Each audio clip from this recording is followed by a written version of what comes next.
Hello दोस्तों आज की इस वीडियो में हम लोग पॉलीटेक्निक के फोर्थ सेमेस्टर का जो हमारा टीडीपी सब्जेक्ट है उसका हम लोग केबल्स वाला जो चैप्टर है उस टॉपिक उसके वाले चैप्टर से हम लोग पढ़ रहे हैं।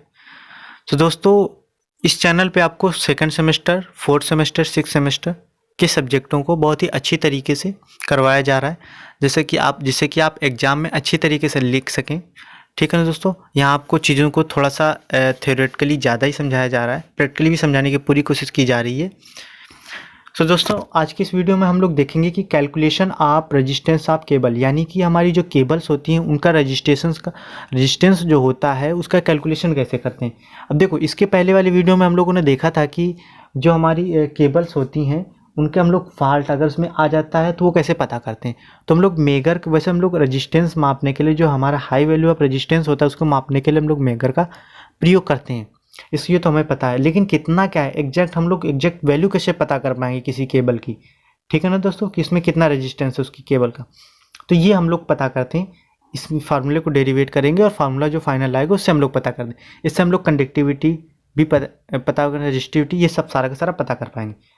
तो सबसे पहले आपको क्या देखना है कि सबसे पहले आप जो ये डायग्राम देख रहे हैं इसको ये ध्यान से देखना। ये जो डायग्राम है ये हमारा किसी, हम सपोज जैसे हमारी ये केबल, तो उसको हम लोग एक सेक्शन यानी कि एक भाग को कट कर लिया तो हमारी ऐसे ही दिखेगी। अब देखो, सबसे पहले हम लोग यहाँ ये मानते हैं, जैसे ये वाला जो एरिया है यहाँ पर ये हमने माना है कि ये कौन सा एरिया है, ये इसका कंडक्टर वाला एरिया, यानी कि यहाँ पर हमारा कंडक्टर तार है। इसके बाद ये सारा का सारा जो एरिया है, इसमें सारा का सारा क्या है, ये हमारा इंसुलेशन है। क्या इंसुलेशन है। अब देखते हैं, अब जैसे सपोज ये हमने माना ये केबल है।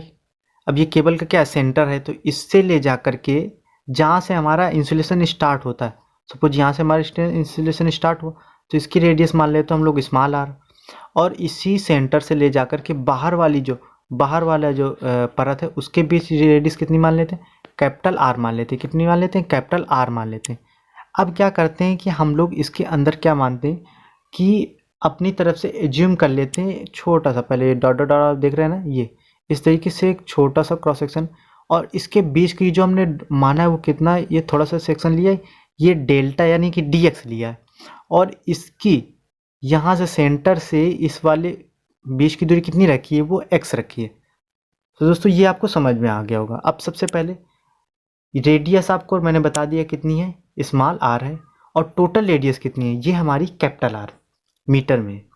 इसके बाद डाइलेक्ट्रिक रेजिस्टिविटी, ये हमारी रो है जैसे कि आप देख रहे हैं, और लेंथ हमारी कितनी है, एल है। केबल की लेंथ हमने मान ली एल है। अब हमारा क्या कहते हैं, यदि केंद्र सेंटर पर x मीटर की दूरी पर हो, ठीक है, यानी कि सेंटर से हमारे x मीटर की दूरी पर विद्युत रोधन की सूक्ष्म मोटाई, हमने बताया ना कि हमने कितनी छोटी सी एक सूक्ष्म मोटाई dx मीटर पर विचार करें, जिसके माध्यम से लीकेज करंट रेडियल डायरेक्शन में फ्लो होता है। रेडियल डायरेक्शन का मतलब होता है त्रिज्यी, यानी कि त्रिज्या, जैसे आप त्रिज्या ले लें तो इसी के डायरेक्शन में, तो हमारा लीकेज करंट इस डायरेक्शन में फ्लो करने की क्या कर रहा था, लीकेज करंट चेष्टा कर रहा है। इसके बाद अब देखते हैं लीकेज जो करंट होता है वो फ्लो करने के लिए, अब हमारा क्या है कि लीकेज करंट फ्लो के लिए प्राप्त क्षेत्रफल वो कितने, तो हमें पता है कि जो हमारा सर्कुलर एरिया होता है उसका जो हमारा क्षेत्रफल होता है वो होता है हमारा, क्या होता है, 2 पाई x इंटू एल होता है मीटर स्क्वायर। अब हमने लेंथ कितनी है हमारी dx है, और रेजिस्टेंस हमारी कितना है dr।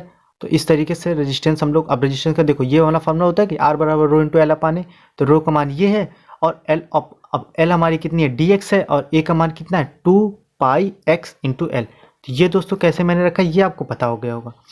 अब टोटल रेजिस्टेंस की बात करते हैं, तो टोटल रेजिस्टेंस क्या है, तो इसका हमने किस में रख दिया है वो आप पढ़ते हैं ना। तो हमने इसकी लिमिट ले ली कितने से, स्मॉल आर से कैपिटल आर, इनके बीच का हमें देखना है टोटल रेजिस्टेंस केबल का। तो अब हमने क्या रखा है कि हमने जो डी आर है, स्मॉल जो रेजिस्टेंस रखा था इसका मान रखा रो इंटू डी एक्स अपान 2 पाई एक्स इंटू एल। अब देखो किसके रिस्पेक्ट में हमें करना है, तो डी एक्स के रिस्पेक्ट में करना है कि नहीं करना है, तो एक्स वाले टर्म रखेंगे और बाकी सब बाहर निकालेंगे।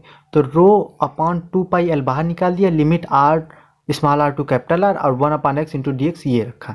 अब जब हम लोग इसका इंटीग्रेशन करते हैं तो क्या होता है कि इसका हम लोग इंटीग्रेशन जब हम लोग किए तो क्या है हमारा 1 अपान एक्स क्या होता है, लॉग एक्स होता है, सिंपल सा, वो हमने रखा। और इसके बाद ये R small R to capital R, इसके बाद हमने लिमिट लगाई, और लिमिट लगाने के बाद हम लोगों ने सिंपल से ये सोल्यूशन हमें मिला, rho upon 2 pi L into log R base E minus log small R और बेस ई।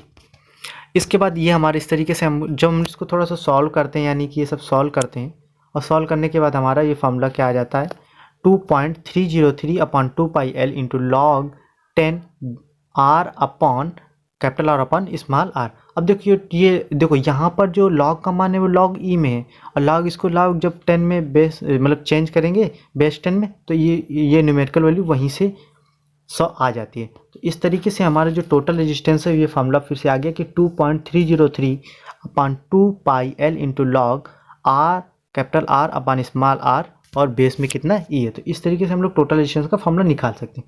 यदि केबल का संपूर्ण परिच्छेद व्यास डी है तथा चालक का परिच्छेद व्यास स्मॉल डी है तो इंसुलेशन रेजिस्टेंस, यानी सिंपल सा मतलब है कि अगर आपको मतलब ये रेडियस ना देकर के अगर हमारा क्या दिया जाए डायमीटर दिया जाए तब क्या होगा फॉर्मूला रो upon 2 pi L into log E capital D upon small T. और इसको जब फिर सॉल्व करेंगे तो इसका सिंपल सा भैया आ गया हमारा कि capital R is equal to 2.303 upon 2 pi L into log base में 10 कैपिटल डी अपॉन डी। इस तरीके से यह हमारा, अब अगर व्यास के टर्म में देखें या डायमीटर के टर्म में देखें तो भी आपको पता चल जाता है। तो इस तरीके से आपका किसी भी केबल का रेजिस्टेंस यानी कि how to find the resistance of cable yes in the terms of radius and diameter, इस तरीके से आप फाइंड आउट कर सकते हैं। देखो मैंने बताया कि आर मतलब जो रेजिस्टेंस होता है वो यहाँ पर आप देख रहे हैं कि रेजिस्टेंस लंबाई के किसके इन्वर्सली प्रोपोर्शनल है। सिंपल इसका मतलब ये हुआ कि अगर हम लोग लेंथ बढ़ाएंगे तो रेजिस्टेंस क्या हो जाएगा घटेगा। समझ में आ गया, रेजिस्टेंस हमारा घटेगा। तो इसी तरीके से ये हमारा मेन पॉइंट्स है। जैसे अगर हमारी सपोज इसने दे दिया कि अगर कोई केबल एक हमारी 10 किलोमीटर केबल है उसका रेजिस्टेंस अगर सपोज मान लिया 100 ओम है तो 2000 में कितने होगी 2000 किलोमीटर पे उसकी मतलब रेजिस्टेंस क्या होगा बढ़ेगा कि घटेगा। तो वैसे हम लोग फार्मूला पढ़ते हैं आर बराबर रो इंटू एल अपॉन ए। तो आप अगर इस फार्मूले से जाओगे डायरेक्ट तो कहीं ना कहीं आप गलत कर दोगे। तो आपको दोस्तों यहाँ से याद रखना है कि यहाँ की जब आप केबल के रेजिस्टेंस की बात करते हैं तो वहाँ पर लंबाई के बढ़ने से रेजिस्टेंस का मान कम हो जाता है। दूसरी बात यहाँ पर ये है कि अगर आप रजिस्टिविटी निकालना चाहें तो उसका भी फार्मूला यहाँ पर हमारा सिंपल सा है, ये हमारा है। ठीक है दोस्तों, तो ये आप रजिस्टिविटी का फार्मूला भी देख सकते हैं सिंपल सा, जैसे कि आप ये देख ही रहे हैं। ठीक है दोस्तों, तो इस तरीके से आप रजिस्टिविटी का फार्मूला रेजिस्टेंस का formula in the terms of radius and diameter दोनों में आप इस तरीके से किसी भी केबल के फाइंड आउट करने आसानी से फाइंड आउट कर सकते हैं। तो दोस्तों मैं आशा करता हूँ कि ये आपको वीडियो समझ में आया होगा, जो भी टॉपिक मैंने समझा। अगर कहीं पर भी कोई भी पॉइंट्स नहीं समझ में आया तो प्लीज़ हमें कमेंट्स करके बता दीजिए। और दोस्तों यहाँ पर जैसे कि मैंने बताया 6 सेम 4 सेम 2nd सेम सारे सब्जेक्टों की बहुत ही अच्छे से क्लासेस देने की पूरी कोशिश की जा रही है। प्लीज़ चैनल को सब्सक्राइब करके वीडियो को लाइक शेयर एंड कमेंट करना ना भूलें। सो थैंक यू दोस्तों।